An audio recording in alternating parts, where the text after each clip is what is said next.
Welcome to today's episode. We have a very exciting guest on today, Nick D'Ambrosio, CEO and founder of NOMADICS. So, thank you so much for hopping on today. It's a pleasure to have you. Good afternoon. Thank you for having me. Of course. Now, for anyone who's just tuning into the podcast for the first time, we are Stravix, a company that helps firms scale revenue and operate more efficiently, often using strategy, operation, and automated driven systems to support your smarter growth. So, if you're thinking about how this can fit into your next phase of growth, just drop the word growth in the DMs or comments down below for a free consultation. So, once again, Nick, super excited to have you on and dive in real quick. So, I like to start kind of just broadly. Why don't you give us a little bit of background and how you got to where you are today? Sure. So the very short version, company's 20 years old. I founded it almost right out of college. It was originally an ecological GIS geospatial company. It was just me. So I used to be an ecologist. I swear. It was focused on habitat assessments and wetland delineations and uh, Category 1 trout production waters. Anything environmental compliance in New Jersey had a mapping component, and this is a technology I was exposed to in college 26 years ago. But over 20 years of being in business, the firm slowly evolved out of environmental, maintained the GIS, but also became defense and engineering and weapon systems and very, very muscular geospatial intelligence, GIS work. Um, we do from time to time get be brought in on environmental construction programs like we used to do, but for the most part, it's a vastly different animal than it was when I founded it. So it's been a very long road. I mean, just believe that we're 20 years old already. Yeah, so it's evolved since 20 years ago when you founded it. Truly. If you had told me that this is what I'd be doing, I would say you're a liar. There'd be no way that I would have woken up one morning and said, I'm going to be a defense federal weapons contract. Hmm. Yet, I mean, well, that's the beauty of it, right? You never know mhm, what's coming next. mhm. So, kind of hopping to today now. My question is, what do you do on the day to day? I'm sure it looks very different, like we were talking about, but Oh my who goodness. are you talking to? What does your team look like? How do you guys run your business? So if we exclude today's panicked pace, short version for anybody listening, as a small business defense contractor, we are lucky enough to obtain SBA loans in support of our Army program here in New Jersey, Pickett Arsenal, and but that was 2 years ago. But the bank that was our funder failed at the end of April, so SBA and FDIC have had to step in, and it's been a lot of hair on fire up until this morning. FDIC assured us and assuaged us everything's fine, it's all fine. How are you? So I was like, oh, great, fabulous.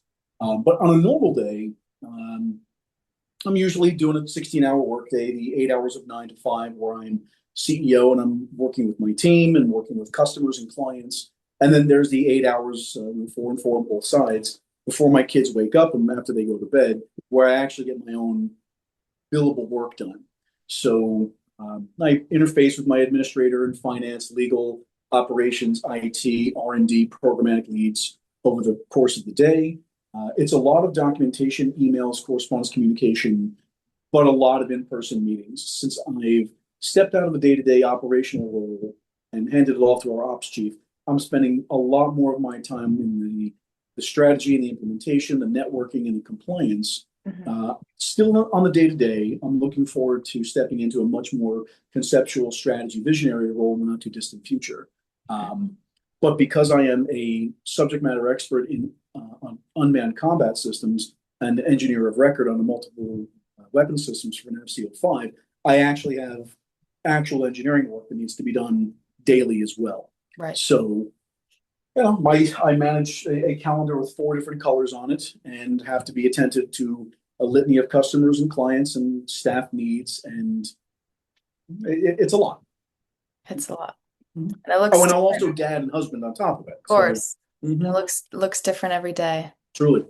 Love it. Well, you've led work across, defense and environmental space and engineering, everything you've touched on throughout, the past 2 decades since starting your company. What kind of connects all of those areas for you?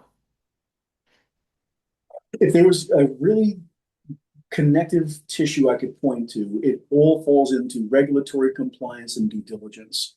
A lot of problem solving and thinking very creatively. What we qualify here as semper gumby, ever flexible, a lot of magical thinking where we're brought in as fixers of problems.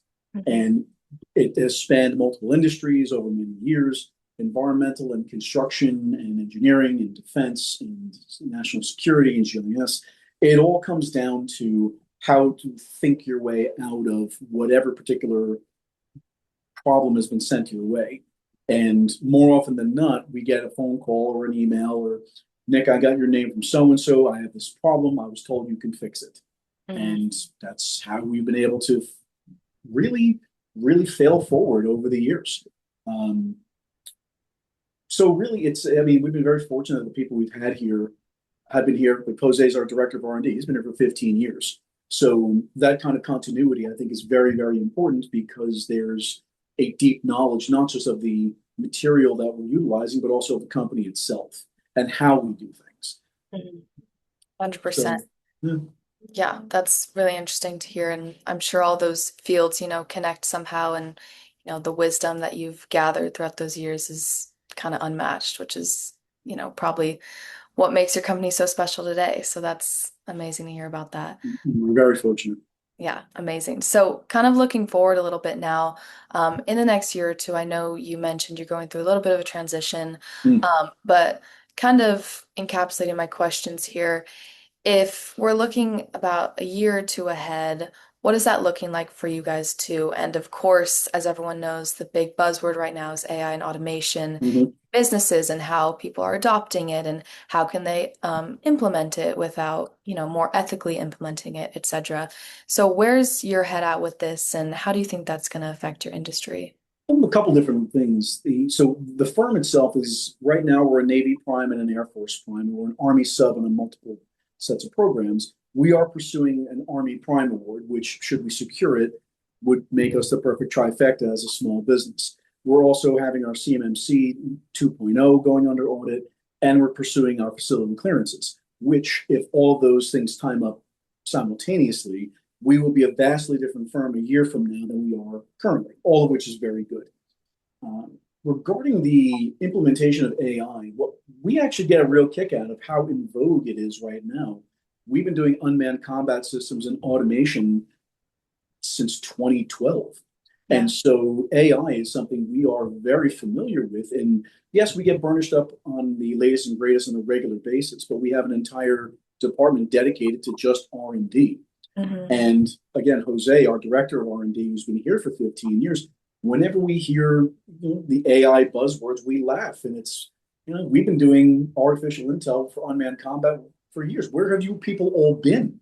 Hmm. So, it's although our AI utilization is more for customer facing support materials and deliverables than it is an internal set of programs that we implement.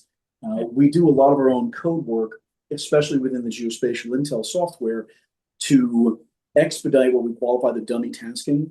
Hmm. But because our staff is very small, everyone wears multiple hats. So any incorporation of AI at the business level is not to replace people, it's to be a tool in the toolbox.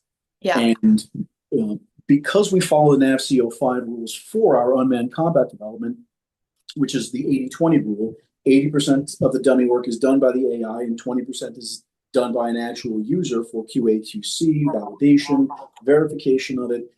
We look to maximize how much time is able to be saved by using it to do the basic tasking and have an experienced set of eyes actually do the final product. Mhm. Um, so this is something that we've been accustomed to for almost 15 years now. Yeah. In terms of any new AI incorporation, it's being used in a very kind of Gen X cynical approach to Mhm. new technology because it is still yet entirely unproven, not unfounded, but the logic for the utilization makes sense. We're not jumping headfirst into replacing anybody Yeah. with AI. I'd much rather have staff that I can train and tailor at the junior level to step into mid and senior roles later. 100%. Yeah, that's our same view, nothing can really replace humans, obviously. Mm-hmm. You need that face-to-face connection, and it's kind of there to do your dummy work and, Exactly. do the things that, you can actually spend more time with your company and people face to face while the AI does the work that you really don't need to do. So yeah, Exactly. I completely agree on that end. And kind of wrapping up a little bit here, Nick, if you have any advice for anyone in the audience or young entrepreneurs maybe looking to start their own thing or kind of just cracking into business, what would you tell them? If you, it's a multi-sided question. It's a three-dimensional question with a three-dimensional answer. The short version is that if you have an idea to start a business, do it now. Don't wait. Get online. If you're in New Jersey like we are, go on the newjersey.gov website, pay the $75 and file your registration today. Today, the worst time you could do it is, I mean, the second best time to do it is tomorrow. The Mhm. best time to do it is right now. And just have it sit there. If you have a job, especially in this market, in this economy, if you have a job, even if you hate it, stick with it. Now is not the time to find yourself gainfully unemployed. But if you are going to have a business or you have a business idea, the sooner you start it, the sooner it can start moving in the right direction. And don't be defeated by the inevitable setbacks and the failures that you're going to have. Everybody does. Mhm. The trajectory for success is not a straight line. It's a very wibbly wobbly approach. But if you pay attention to the long-term trends, like we've been in business for 20 years, you never know where you're going to end up. And so the success isn't measured in the amount of money that you're able to generate. It's the amount of time reclamation you're able to find. And what I have found is even though, and anybody getting into this is going to be met with a lot of commentary from folks who simply don't understand. You're your own boss. No, I have clients. I have the most bosses. Oh, you're your own boss. You can make your own schedule. Yes, I get to pick which 16 hours a day I want to work. Mhm. It's a vastly different mindset. And it can be at times very lonely in the chair. So don't get defeated by, or don't throw your hands up in defeat at the early setbacks. You have to keep charging through. The other part of it is that from the outside looking in, it's the iceberg metaphor. Anybody that's in business, the only thing that people see is the 10% above the surface of what that success looks like. The 90% below the surface of the owner panicking and hairs on fire and making payroll, all that goes largely unseen and largely unnoticed. Mhm. So, but I would advocate for anybody that has an idea to start a company to absolutely do so, even if it fails. I've had four businesses, two of which are still open. The other two failed miserably. And I plan on opening a fifth one when I have time. Yeah, of So course. the absolute best advice I can give is to just open it and have it sit there. This Mhm. company was open for 2 years before it actually did anything. We Yeah. had one client in 2006, two clients in 2007, and I went full time in 2008. So, but the best time to do it is now. Yeah, It really is. exactly. As everyone says, there's no success without failure, which is my True. favorite quote. But So, you have to be in it to win it, though. yeah. And I warn people all the time, it is a paradigm shift. If you are more comfortable with the 9 to 5 box, then stick with it. That's entirely fine. The problem with having a business and being an owner is that you are not ever really off duty. Yeah, that's the thing. But Mm-hmm. I like what you said, people have this idea that if you own your own business, you make your own hours. And I mean, you do to an extent, but it's kind of like it's more than a 9 to 5, it's more work, it's more bosses, it's more clients, Mm-hmm. it's everything like that. But you're in it to win it, and Yeah. it takes time to be successful. But I love those insights, and thank you so much, Nick, for joining us. It was such a pleasure having you on. Thank you for having me. Glad to be here. Of course.